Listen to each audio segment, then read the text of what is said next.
Hey again, everybody, and Happy New Year.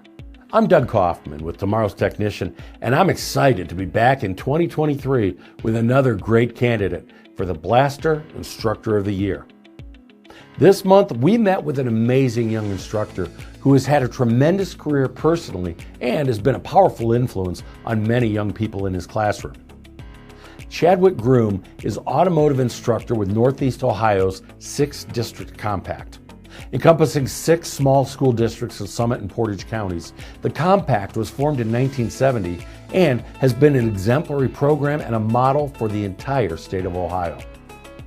Chad hasn't been part of the solution for all those years, of course, but for a young guy with 10 years as a teacher, he's already a seasoned pro with a genuine passion for his craft and appreciation for the role he plays in assisting the next generation of automotive professionals.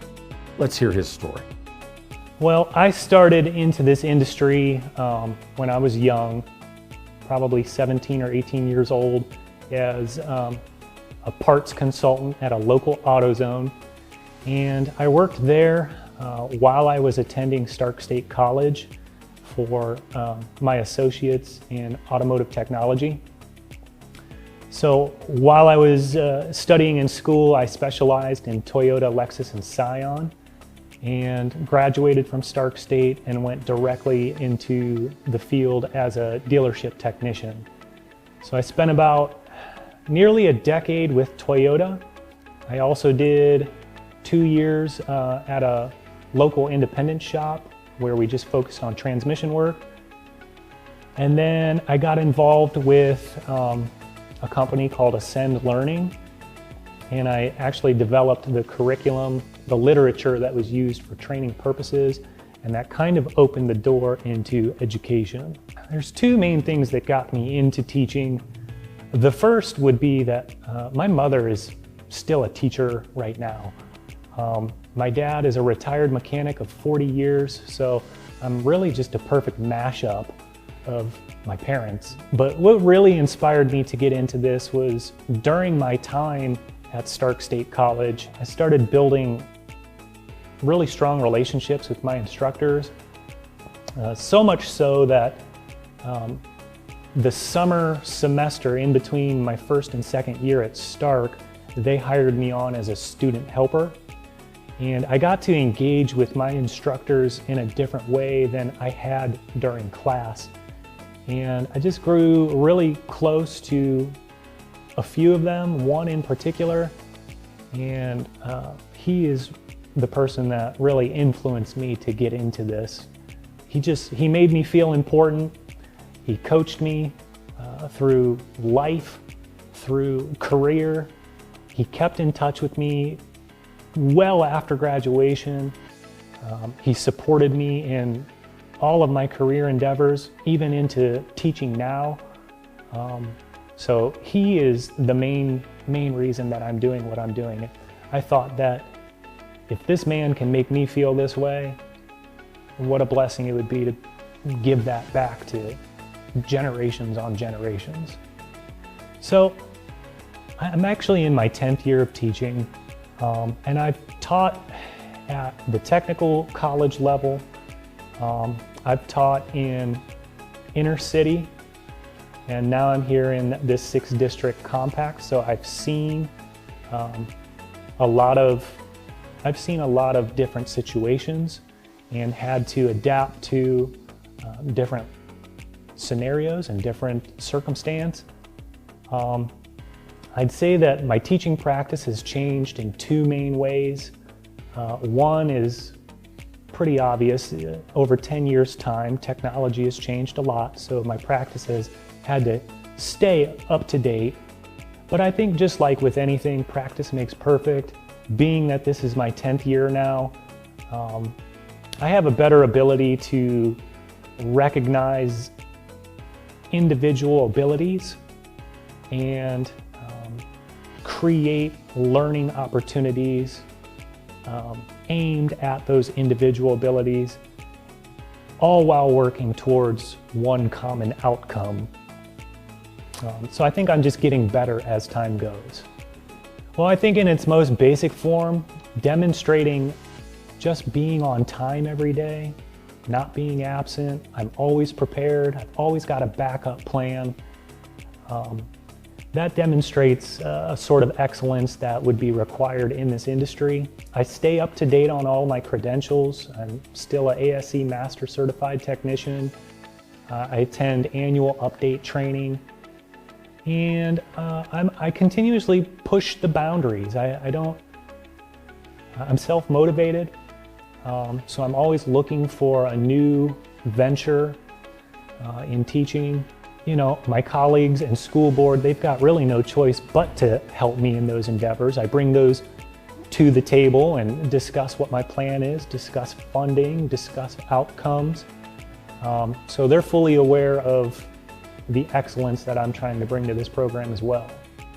I think teachers in general, in the climate today, this is a pretty thankless profession.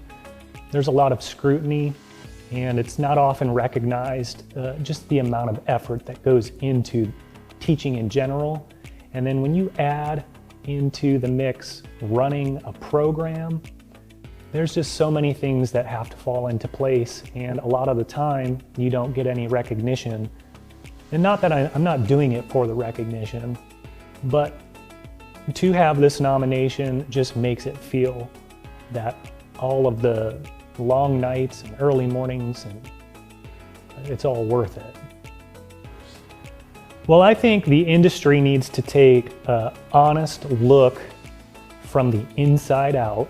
I think starting wages and the structure of the service itself, there's things that can change.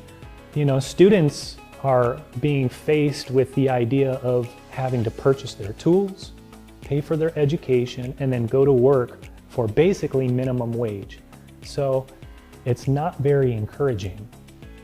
I think industry needs to look at programs at the earliest available level, which would be the high school level, reach out, see how they can support the programs and the program initiatives, engage with the students, start thinking about how to drive interest, whether it's paying for student schooling or providing students with the tools, you know, after a probationary period or something, 90 days, you've earned a toolbox, whatever the case may be.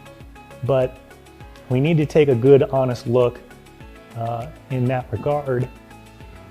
Yeah, absolutely. I do have an advisory committee of my own, and I also sit on a committee as well. I think just by bringing individual business owners or managers into this facility to learn about what we do and learn about our needs, it's really beneficial for all parties.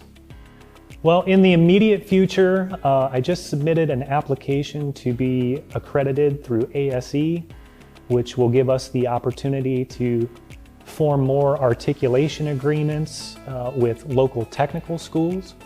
That would allow our students who are in the program right now to earn credit for this class, and also earn credit that could be applied towards an associate's degree or a certificate program. That would be an immediate goal.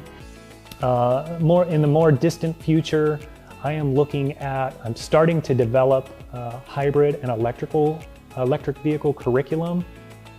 So that's something that I'm looking to engage with business partners to gain access to those vehicles and those tools and those training documents. And yeah, just continue to be the pipeline. I would like to be one of the main feeders into the number of technical schools in this area. We've got 3 or 4, 5 here in Ohio that, you know, we are facing this technician shortage. We have to come up with a plan, and I think the plan starts here. It's extremely satisfying. I've got students that keep in touch with me years after graduation, letting me know about their successes. I've got handwritten letters in my office from students just thanking me. So it just makes it all worth it. It's extremely gratifying. This is a line of business where you can really do no wrong. I encourage them to just get in and get started and see where it takes you. It's only going to take you up. It's never going to take you down. And just hearing about all the success stories and all the different avenues that maybe I didn't even know about, it's really great.